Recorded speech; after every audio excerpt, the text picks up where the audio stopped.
അപ്പോൾ നമ്മളിനി അലിഫ് എഴുതാൻ പോവാണ്. അപ്പോൾ ഇതിൽ ഡിപ്പ് ചെയ്തിട്ടുണ്ട്.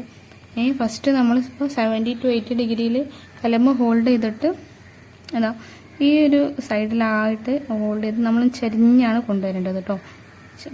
ജസ്റ്റ് ഒന്ന് സ്റ്റാർട്ടിങ്ങിൽ നമ്മൾ 70 to 80 ഡിഗ്രി ഹോൾഡ് ചെയ്തു ചെരിഞ്ഞ് കൊണ്ടുവരിക. നേരെ വന്നിട്ട് നമ്മുടെ സിക്സ്ത് നുക്തയിലെത്തുമ്പോഴാണ് നമുക്ക് അതിനൊരു ഡ്രിഫ്റ്റിംഗ് ഉള്ളത് കേട്ടോ. കാരണം അലിഫിൻ്റെ താഴെ ഭാഗം നിങ്ങൾ കണ്ടിട്ടുണ്ടാകും, ചെരിഞ്ഞാണ്ടാണ് ഉണ്ടാവുക. അപ്പം 6th നുക്തയുടെ ആ സൈഡിലെത്തുമ്പോൾ നമ്മൾ അതൊന്ന് ഡ്രിഫ്റ്റ് ചെയ്യുക. കണ്ടോ, ആ ഡ്രിഫ്റ്റ് ചെയ്ത് നിങ്ങൾക്ക് മനസ്സിലായെന്ന് കരുതുന്നു. 6th നുക്തയുടെ അവിടെ എത്തുമ്പോൾ നമ്മൾ ഒന്ന് ഇതുപോലെ നമ്മുടേത് ഇങ്ങനെയാണ് വരിക. എന്നിട്ട് നമ്മുടെ അവിടെ എത്തുമ്പോൾ ഇങ്ങനെ ഒന്ന് ശരിക്കുക. മനസ്സിലായല്ലോ?